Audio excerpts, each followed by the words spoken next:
오늘 누가복음 15장의 말씀은 잃은 양을 찾는 목자의 비유로 시작을 해서 잃은 드라크마를 찾는 여인의 비유로 이어지고 오늘 잃어버린 아들을 다시 찾는 비유로 이어지고 있습니다.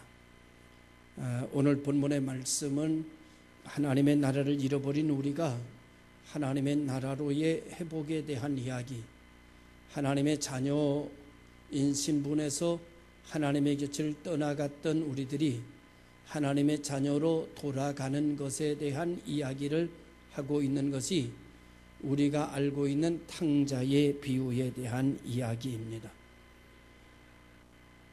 오늘은 어버이 주일입니다. 오늘 본문의 말씀은 여러분이 너무나도 잘 알고 있는 말씀인 동시에 가장 큰 의미와 가정의 달에 가정에 대한 이야기를 할 수 있는 말씀이고, 아버지와 자녀와의 관계를 이야기를 통해서 하나님과 우리와의 관계를 이야기하고 있는 중요한 말씀이 아닐 수가 없습니다. 오늘 아들 중에서 둘째 아들이 문제입니다. 원래 첫째 아들은 어느 집이나 문제를 잘 안 일으킵니다. 원래 아들이 문제를 일으키면 둘째 아들이나 셋째 아들이 문제를 일으키지, 큰 아들은 문제를 잘 안 일으키는 것을 보게 됩니다. 물론 누구나 다 그렇다는 것은 아닙니다. 지금 아버지가 살아 계시는데 자기에게 돌아올 분깃, 다시 말하면 재산을 나눠달라고 둘째 아들이 아버지에게 요구한 것입니다. 그런데 아버지가 볼 때는 아직 둘째 아들에게 이 많은 재산을 상속해 줄 만한 능력이, 그는 그것을 관리할 능력이 아직 되어 있지 않습니다. 그래서 아버지는 아직 그 아들에게 재산 상속을 할 생각이 전혀 없었습니다. 아직 더 데리고 있어야 되고, 아직 더 성장해야 되고, 아직 더 배울 것이 훨씬 더 많습니다. 그런데 아들은 다 배웠다고 생각합니다. 얼마든지 내가 관리할 수 있다고 생각합니다. 얼마든지 내가 아버지보다 더 잘할 수 있다는 생각이 마음속에 들어오게 됩니다. 그리고 아버지가 하는 모든 일이 그렇게 좋아 보이지를 않습니다. 독립하고 싶습니다. 자유하고 싶습니다. 나쁘게 얘기하면 아버지에게서 떠나고 싶습니다. 내가 아버지보다 더 아버지같이 되고 싶습니다. 하나님을 떠나 하나님처럼 되고 싶은 사람의 모습을 그대로 오늘 이 탕자의 비유에 반영하고 있습니다. 분깃을 나눠달라고 하는 말씀을 원어로 찾아보니까 주고 싶지 않은데 강제로 빼앗아 가는 뜻이 담겨져 있습니다. 그러니까 아직 아버지는 이 아들에게 분깃을 나눠줄 생각이 전혀 없습니다. 그런데 아들이 땡깡을 부립니다. 아들이 재산 안 나눠주면 어떻게 해버리겠다고 공갈을 칩니다. 막말을 합니다. 아버지한테 대듭니다. 아버지가 그 말을 듣고 이 아이가 이 아이에게 재산을 나눠주지 않으면 큰일이 날 수도 있겠구나. 이 아이에게 재산을 나눠주지 않으면 이 아이를 망칠 수도 있겠구나 라는 생각을 아버지가 하게 됐던 것 같습니다. 그래서 아버지가 그 아이의 요구대로 재산의 분깃을 나누어서 아들에게 주었습니다. 아들이 그 재산을 나눠받고 얼마 며칠 지난 후에 그 재산을 가지고 다른 나라로 가서 자기 나름대로의 그 재산을 쓰며 허랑방탕하게 살기를 시작했습니다. 결국 그는 가난하여졌고 아무것도 없는 빈털터리가 되었습니다. 그때쯤 마침 흉년이 그 지역에 들어서 그가 어디에 취직할 만한 자리조차 없었고 일할 만한 일터를 얻는 것도 쉽지 않았습니다. 아버지를 떠난 인간의 실존은 무엇인가 자기가 할 수 있다고 생각하며 살지만 결국은 모든 것을 잃어버린 채 흉년 인생이 돼버린다라고 하는 것을 말해주고 있습니다. 돈이 많으면 흉년이 아니겠지, 많은 것을 배운 사람은 흉년이 아니겠지라고 생각을 할 수 있지만 사실은 돈이 많은 사람도 흉년이고 많이 배운 사람도 흉년입니다. 왜냐고 하면 돈이 많은 사람도 행복하지 않고 그리고 많이 배운 사람도 결코 행복하지 않기 때문입니다. 그들의 마음에는 누구나 할 것 없이 불안과 초조, 근심과 걱정, 두려움과 공포가 그들을 사로잡고 있습니다. 권력을 가진 사람도 마찬가지고 권력을 갖지 않은 사람도 마찬가지고 많이 돈을 가진 사람도 그렇고 돈을 갖지 않는 사람도 그렇습니다. 많이 배운 사람도 불안하기는 마찬가지고 배우지 않은 사람도 불안하기는 마찬가지입니다. 그래서 하나님은 이 세상을 일컬어 하나님 떠난 세상을 흉년의 세상이라고 평가하고 계시는 거지요. 그래서 이 세상은, 하나님을 떠난 세상은 흉년입니다. 그래서 돼지 치는 곳으로 가서 돼지가 먹는 쥐염 열매라도 먹으며 배가 부르기를 원하지만 쥐염 열매를 주는 이가 없더라라고 말합니다. 이 말씀은 무슨 말씀인가 하면은 세상의 것을 가지고는 사람이 배부를 수가 없다라고 하는 이야기입니다. 먹어도 마셔도 목마를 뿐이고 먹어도 배가 고플 뿐입니다. 배가 부른 거는요, 아버지의 품에 있어야 합니다. 아버지 품에 있으면, 어머니 품에 있으면 안 먹어도 배가 고프지 않습니다. 가정 안에 있으면 여러분 굶어도 배가 고프지 않습니다. 그러나 아버지를 잃어버리고 어머니를 잃어버리고 가정에서 나와버린 인생은 먹어도 공허합니다. 먹어도 배고픕니다. 먹어도 만족이 없습니다. 만족을 위하여, 평강을 위해서 먹을 것이 없는 세상이 돼버리고 만 것입니다. 이때 돼서야 아들이 무슨 생각을 하는가 하면은, 아버지 집에는 풍족한 품꾼들이 얼마나 많은가, 아버지 집에는 먹을 것이 많은데 나는 결국 줄여 죽는구나 라고 고백합니다. 그렇습니다. 하나님께로 돌아가면 먹을 것이 많습니다. 하나님의 이름을 부르면 너와 내 집이 구원을 얻습니다. 무엇이든지 구하라 그리하면 이루어집니다. 찾으면 찾아지고 두드리면 열려지고 구하면 얻어집니다. 생선을 달라 하면 뱀을 줄 자가 없는 것처럼 하나님께서는 더 좋은 것으로 우리에게 채워주신다고 약속하셨습니다. 그리고 말씀하셨습니다. 구하라, 믿으라, 찾으라, 두드리라고 말씀하고 있습니다. 내 아버지 집에는 먹을 것이 많습니다. 하나님의 이름을, 아버지 이름을 부르는 여러분 되시기를 주님의 이름으로 축원합니다. 그런데 아버지 집에 돌아갈 수가 없습니다. 아버지 이름을 부를 수가 없습니다. 하나님의 이름을 부를 수가 없습니다. 왜냐고 하면 오늘 당자는 이렇게 말합니다. 하나님과 아버지 앞에 내가 죄를 지었사오니.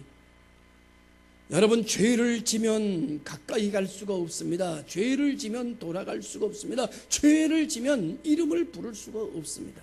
그러니까 이 말을 가지고 아버지의 재산을 달라고 했던 것을 유추해서 생각해 보면 아버지에게 모진말한 아들이었습니다. 강제로 뺐듯이 아버지의 재산을 나눠 가지고 나온 아들이었습니다. 아버지께로 돌아갈 체면이 서지 않습니다. 아버지께 돌아갈 수가 없습니다. 아버지 얼굴을 맞대어 볼 수가 없습니다. 아버지 눈빛을 마주칠 수가 없습니다. 왜냐고 하면 자기가 지은 죄가 너무나 크기 때문입니다. 아버지 말을 듣지 않았습니다. 아버지 말을 무시했습니다. 아버지를 귀하게 여기지를 않았습니다. 그러나 정말 죽게 되니까 길이 없습니다. 그래서 아들은 자기 자신과 이렇게 타협을 합니다. 내가 아들로서는 자격이 없지만 품꾼의 하나로서는 돌아갈 수 있지 않겠는가? 아들의 신분이 아닌 품꾼의 신분으로 그는 자리에서 일어납니다. 자기가 살기 위해서 일어납니다. 그리고 아버지께로 돌아갑니다. 사랑하는 성도 여러분, 이것이 인생입니다. 아버지의 뜻을 다 알지 못합니다. 왜 아버지가 분깃을 나눠주지 않는지 아들은 알지 못합니다. 제가 중학교 3년, 고등학교 3년을 3km에서 4km 가까운 거리의 학교를 걸어서 다녔습니다. 우리 집 바로 옆에 있는 친구는 아버지가 자전거를 사줬습니다. 그래서 그 아이는 좀 늦게 출발해도 자전거를 타고 쌩하니 학교에 갔습니다. 저는 늘 걸어야 되고 늦으면 뛰어야 됐습니다. 아버지에게 조용히 찾아가 이렇게 말씀드렸습니다. 아버지, 저도 자전거 한 대만 사주세요. 아버지가 나를 물끄러미 쳐다보고 계시다가 안 돼. 자전거 타고 다니다가 큰 사고 날 수 있어. 안 돼. 다른 애들도 다 자전거 타고 다니는데요. 뭐. 조심해서 타고 다닐 테니까 한 대만 사주세요. 아버지가 들은 척도 하지 않았습니다. 그리고 결국은 6년 동안 자전거를 사지 못했습니다. 얼마나 우리는 마음에 섭섭했는지 몰라요. 자전거도 사줄 수 없는 아버지. 우리 아버지는 무능력한가? 가끔 장에 갔다 오시면 우리 아버지 허리에 있는 허리에 찬 전대에서 돈을 꺼내놓을 때 보면 뭉텅이 돈을 꺼내놓곤 했습니다. 안방에다가 뭉텅이 돈을 꺼내놓으시고 침을 발라가면서 500원짜리 종이돈, 요즘은 작지만 옛날에 500원짜리 돈이 컸어요. 침을 발라가면서 세시는데 10번도 더 발랐습니다. 저거 하나만 놔주지, 저거 하나만 놔주지. 그러나 아버지에게 용돈이라는 돈을 지금 기억에 받아본 기억이 없습니다. 아버지에게 제가 사달라고 요구했던 건 딱 하나, 자전거 한 대 사달라는 요구를 했지만 그것조차도 아버지에게 선물로 받지 못했습니다. 그때 당시는 아버지 마음을 이해할 수가 없었습니다. 아버지가 왜 자전거를 사주시지 않는지에 대해서 나는 아버지 입장에서 생각해 볼 생각도 해보지 않았습니다. 다만 자전거를 사주지 않는 아버지가 섭섭했고 속상했고 때로는 밉기까지 할 정도로 아버지에 대한 감정이 순간 안 좋아지기 시작했습니다. 먼 훗날 세월이 지나 제가 아버지가 되었고 이제 딸을 출가시킨 장인 어른이 되었습니다. 지금쯤 와서 아버지의 그때의 일을 회상해 봤습니다. 저는 아버지가 아주 늦둥이로 난 아들이었습니다. 그러니 아버지 생각에는 너무너무 귀한 아들이고 너무너무 사랑스러운 아들이었을 것입니다. 그런데 제가 넘어지기도 잘하고 사고도 잘 내고 자전거 타고 다니다가 구르기도 잘할 것은 너무나 뻔한 일이었습니다.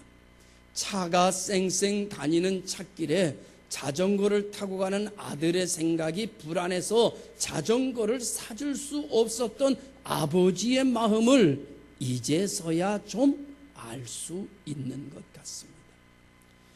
자식은 부모의 마음이 시간이 지나서야 알아집니다. 지금은 부모의 마음을 알 수가 없습니다. 당신의 자식이 당신에게 속을 새기고 있거들랑 조금 더 시간을 주시지요. 야단을 치고 왜 이렇게밖에 알지 못하느냐라고 추궁하기보다 그냥 조금 더 기도하시면서 좀 더 시간을 그에게 주면 그가 분명 아버지의 마음을 알 때가 반드시 올 것이라고 믿습니다. 사랑하는 성도 여러분, 아버지는 오늘 흉년을 만나 먹을 것을 잃어버린 아들의 모습을 이미 그는 점치고 있었고 예견하고 있었습니다. 그래서 재산을 나눠줄 수가 없었는데 아들은 강제로 공갈하다시피 재산을 나눠가지고 나가버렸습니다. 사랑하는 성도 여러분, 우리들의 모습은 어떤 모습일까요? 아버지 앞에서 우리들의 모습은 어떤 모습이었나요? 당신은 당신의 아버지를 이해하고 있나요? 당신의 아버지가 당신의 어떤 마음이었는지 이미 세상에 계시지 않는다고 하더라도 당신의 아버지에 대하여 당신은 어떻게 생각을 하고 계십니까? 또 하나, 당신의 어머니에 대하여 당신은 어떻게 생각을 하십니까? 지금 살아계시다고 한다면 너무너무나 다행한 일이겠지만 지금 살아계시지 않는 부모님이라 할지라도 부모님에 대한 당신의 생각은 어떤 생각일까? 어떤 아이는 이렇게 말하는 아이의 모습을 봤습니다. 내가 부모 잘못 만나서 이래요. 왜 나를 가르치지 않으셨어요? 내가 부모를 잘못 만났기 때문에 이래. 왜 내 부모가 이런 부모인지 난 모르겠어요. 나는 아버지가 싫어요. 나는 어머니가 내 어머니라는 게 부끄러워요. 우리 엄마는 다른 엄마였으면 좋겠어요. 누구 엄마 같은 사람이었으면 좋겠어요. 이렇게 이야기하는 사람들도 있습니다. 당신도 아직 당신의 부모에 대해서 아직도 부끄러우십니까? 당신은 지금도 당신의 부모에 대해서 응어리가 남아 있으십니까? 아직도 당신의 부모에 대해서 원망을 다 지워내지 못하셨습니까? 이 나이가 되도록 그러지 못했다면 당신은 인생을 잘못 살고 있는 것이 분명합니다. 부모님이 살아계시든 살아계시지 않든 5월의 달 가정의 달 이쯤에 한번 부모님들에게 다녀오시지요. 부모님이 세상에 안 계시거든 납골 땅이라도 다녀오시지요. 아니면 땅에다 묻어 산소를 썼으면 산소에라도 다녀오십시오. 무덤에서 살아나는 것도 아니고 내가 가서 말한다고 듣는 것도 아니시지만 중요한 것은 어머니가 아니라 내 마음입니다. 가서 부모님에게 감사하다고 고맙다고 내 아버지가 되어주셔서 내 어머니가 되어주셔서 감사했다. 돌아가셨으면 감사했다고 전해주시고요. 살아계시면 감사하다. 당신의 부모님이 치매가 있어 당신을 알아보지 못한다. 그의 손을 잡고 당신이 내어오는 것이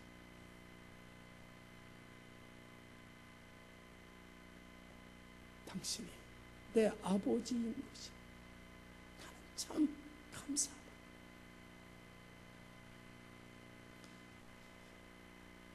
말할 수 있는 자녀가 돼야 잘 살고 있는 겁니다. 옳게 살고 있는 겁니다. 당신이 바르게 가고 있는 겁니다. 혹이라도 당신의 마음속에 그 어떤 이유에서이든지 부모에 대한 감정이나 아픔이 남아있다면 당신은 지금 잘못 살고 있는 것입니다. 그분이 당신을 가르쳤든 가르치지 않았든, 그분이 가난해서 당신이 고생을 했든 고생을 하지 않았든, 부모는 부모라는 이유 때문만 가지고도 공경을 받을 수 있는 존재입니다. 사랑하는 성도 여러분,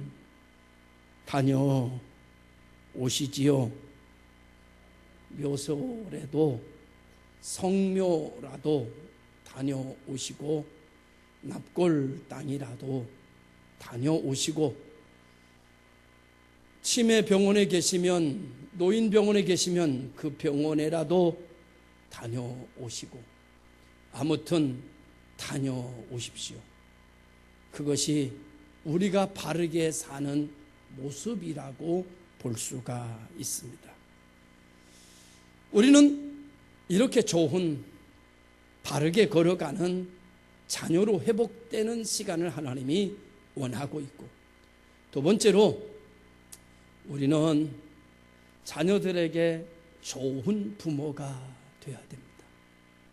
이제 우리는 자녀인 동시에 우리는 부모입니다. 우리는 자녀들에게 좋은 부모, 우리는 자녀들에게 훌륭한 부모, 우리는 자녀들에게 좋은 것을 보여주고 좋은 것을 들려주고 그들의 손을 힘있게 잡아 용기를 줄 수 있는, 격려할 수 있는 굳은 손같이, 나뭇가락같이 굳어진 손이라도 그의 어깨를 두들겨 주는 부모, 그의 손을 잡고 힘내라고 하는 부모, 할 수 있다고 격려하는 부모가 돼 주셔야 됩니다. 미국의 16대 대통령 에브라함 링컨은 좋은 어머니가 계셨다는 것을 우리는 너무나도 잘 알고 있습니다. 그는 노동자이며 배우지 못한 부모 밑에서 태어나 가난하게 생활을 했답니다. 그런데 그 어머니가 링컨에게 성경을 읽어주고 자신도 읽으면서 아들에게 신앙을 심어주었답니다. 9살이 되던 때에 어머니가 눈을 감으면서 이런 유언을 남겼답니다. 아버지와 누나의 말을 잘 들어라. 그리고 이웃을 사랑하고 하나님을 경외하는 것을 잊지 말아라. 그 후에 새어머니가 3명의 아들을 데리고 들어왔습니다. 그런데 다행한 것도 그 어머니도 링컨을 하나님의 말씀으로 양육하기를 시작했다고 그럽니다. 나중에 자기의 인생을 담은 전기를 쓰는 작가에게 링컨은 이렇게 말했다고 합니다. 링컨은 위대한 사람이 될 만한 조건을 하나님은 한 가지도 주시지 않았습니다. 다만 링컨에게 빈곤과 훌륭한 신앙의 어머니 둘을 주었을 뿐입니다. 라고 말했다고 그럽니다. 훌륭한 아버지, 우리가 세상을 떠나고 나도 우리 자녀들이 나를 생각할 때 힘이 날 수 있는 아버지, 그리고 자녀들이 내가 떠나서 납골 땅을 찾아올 때 내 이름 석자 기억하고 가루가 되어 내 납골 땅 앞에 선 내 자녀들이 힘을 얻고 갈 수 있는 아버지, 그런 어머니로 훌륭한 신앙 양육을 지금부터라도 시작해야 할 때가 되었습니다. 훌륭한 자녀가 되셨습니까? 훌륭한 부모가 되셨습니까? 우리는 부모님 밑에서는 훌륭한 자녀가 되어야 될 것이고, 자녀 앞에서는 훌륭한 부모가 되어야 되겠습니다. 그러나 무엇으로 우리가 훌륭하게 되겠습니까?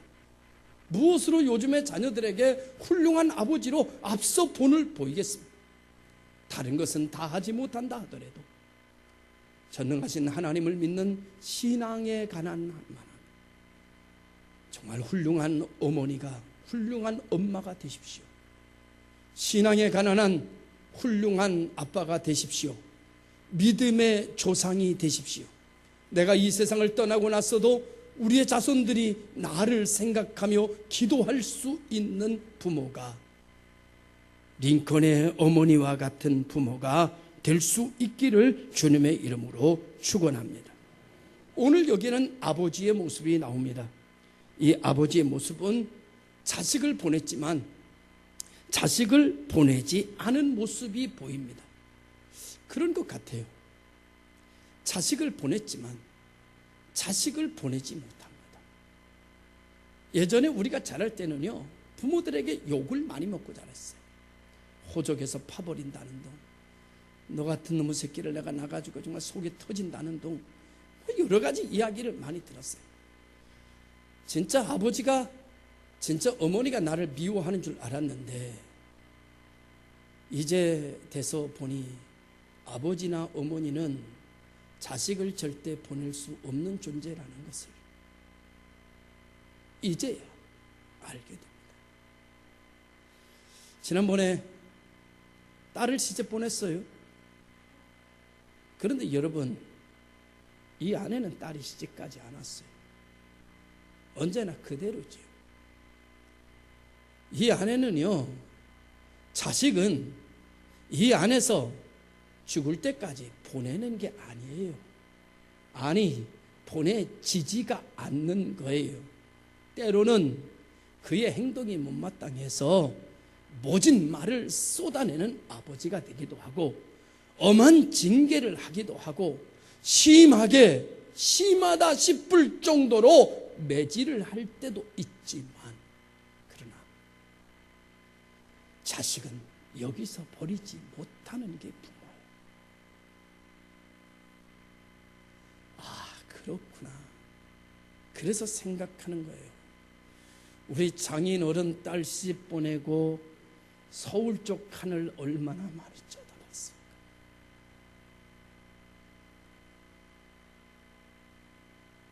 생각나시죠? 아들 장가 보내고 아들 사는 그쪽의 하늘 얼마나 쳐다봤을까. 그래서 생각했습니다. 찾아가야겠구나. 자주 뵈야겠구나. 그래서 회개했습니다. 목회한다는 이유로 30년 동안 설날 추석에 한 번도 처갓집 가본 적이 없습니다. 2017년도에 한 번 갔지요. 이제서야 회개하게 되는 거지요. 딸을 보내고 나서야 처가를 생각하는 마음이 살아나기를 시작합니다. 설날 때, 명절 때 다른 집들 다 딸들, 사위들 온다는데 우리 큰 사위 목사라서 못 온다네. 30년 한 번도 못 온다. 교회 새벽 기도, 수요 기도회, 신방, 성도들 다 떠나면 나라도 강단에서 기도해야 된다라고 생각한 믿음이었기 때문에 가정을 멀리하고 양가에 가지 않고 성전에 무릎 꿇어 기도했습니다. 그러는 과정 중에 우리 장모님 장인어른은 가슴에 멍이 들었죠. 하나님이 그거 아시고 멍 그만 들으라고 장인어른 일찍 데려가셨고, 장모님 이제 살아계시는데 이젠 좀 우리 성도들 가슴에 멍 안 들었으니 이제부터는 장모님 멍 좀 풀어드릴까 합니다. 어머님 산소 이제는 지금까지 안 찾아갔으니, 죽은 어머니 하나님 나라 갔으니 무덤 무슨 의미가 있느냐 생각돼서 무덤 가는 시간 강단에 머물러 앉아 있었던 내 모습 이제 한번 또 찾아가 보려고 합니다.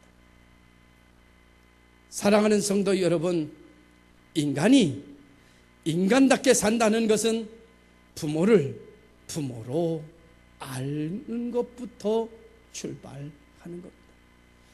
부모를 아는 것은 부모가 돼서야 부모를 아는 것이고, 자녀를 보내는 것을 아는 것은 자녀를 보내놓고 나서야 자녀를 보내는 아버지의 심정이 어떤 것인지를 알게 되었습니다. 아들을 보낸 탕자의 아버지, 한순간도 아들을 잊지 못하고, 아들은 아버지의 재산 가지고 아버지를 까맣게 잊어버리고 사는데, 아버지는 그 아들을 못 잊어 합니다. 아들은 아버지가 이제는 필요 없다고 하는데, 아버지는 아직도 아들이 필요하답니다. 이게 부모예요. 아들은 이제 내 맘대로 살 능력이 있다고 얘기하는데, 능력이 아니라 나는 너를 버릴 수가 없다고 그럽니다.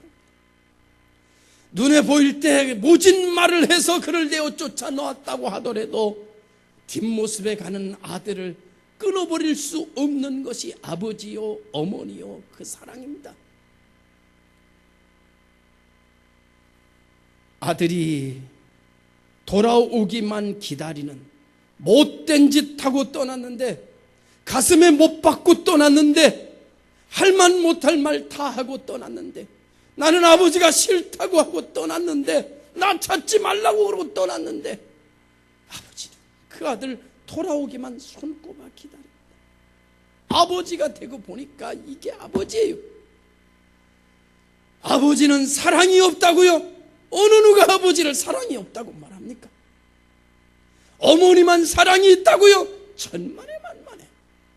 어머니 사랑 있는 건 맞지만 아버지의 사랑은 겉으로 표현되지 않는 깊이 있는 사랑입니다. 아버지가 돼봐야 아버지 사랑을 아는 거예요. 엄마의 사랑과 견주어 조금도 부족하지도 더하지도 않은 똑같은 분량의 어머니의 사랑, 아버지의 사랑입니다. 당신의 아버지가 무능력했다고요? 그러나 당신을 향한 사랑만큼은 무능력하지 않았고요, 당신을 향한 기대만큼, 당신을 향한 마음만큼은요 차고 넘쳤다는 것을 우리는 알고 있습니다. 오늘 아버지는 이렇게 생각합니다. 돌아오기만 하면 되는데, 어떤 모습일지라도, 네가 어떤 모습, 혹 모든 것을 잃어버렸다 해도, 혹 내가 병신이 되었다고 하도, 혹 내가 정말 몹쓸 병에 걸렸다고 하더라도 아들이 돌아오기만 하면 됩니다. 이것이 아버지의 기다림입니다. 오늘 이것을 성경은 당신을 향한 하나님의 기다림이라고 설명하려고 하는 것입니다. 이것이 하나님의 기다림입니다. 돌아오는 데는요 용기가 필요합니다. 오늘 이 탕자가 자신의 죄를 발견하고 아들의 신분으로 돌아올 수 없는 것처럼 우리는 하나님께 돌아가기가 쉽지 않습니다. 아버지께 돌아오기가 쉽지 않습니다. 잘못을 저질렀기 때문에 돌아오지 않습니다. 저는요 청소년 때 해볼 거는 다 해봤습니다. 저는 고등학교 때 가출도 해봤습니다. 가출을 했습니다. 친구들하고 가출을 해서 서울에 가서 공장 다니는 친구, 가게 하는 친구, 집집이 공장을 돌아다니면서 기숙사니 뭐니 다 한 바퀴 도니까 한 달 걸리더라고요. 한 달을 하고 나니까 갈 곳이 없어요. 청량리 대합실에서 일주일을 잤는데 더 이상 잘 수가 없어요. 청량리 대합실도 신문 까는 것도 아무데나 까는 게 아니더만요. 그것도 그거 다 자리가 있더라고요. 깔아놓고 누워있으면 누가 와서 발로 차요. 자기 자리라고. 쉬운 일이 아니에요. 그래서 완행열차를 타고 국수역에 내려서 집 근처에 있는 친구 집으로 갑니다. 누군가가 나를 발견하고 어머니에게 이야기해 주기를 바라는 마음으로 내 힘으로 들어가기가 민망하니까, 창피하니까, 들어갈 수가 없으니까, 죄를 지었으니까 어머니가 나를 잡으러 왔으면 좋겠다는 생각으로, 어머니에게 들켰으면 좋겠다는 생각으로 집 언저리에 있는 집에서 어정어정 되다가 결국 잡혔습니다. 잡힌 것이 얼마나 기분이 좋은지. 사랑하는 성도 여러분, 나는 우리 어머님이 굉장히 차가운 분이라고 생각했습니다. 우리 어머님은 나를 절대 찾지 않으실 분이라고 생각했습니다. 우리 어머님이 입버릇처럼 하신 말씀이 있습니다. 나가는 거는 자유지만 들어오는 거는 마음대로 못 들어온다. 아예 나갈 바에는 들어올 생각하지 마라. 그 말을 수없이 듣고 자랐기 때문에. 그런데 말이죠, 10남매 중에 막둥이 나가서 가출해서 한 달 안 들어오니까 어머니 신바람 난 게 아니고 머리에다가 허리바 빼서 머리에다가 질끈 동이고 병석에 누워버렸습니다.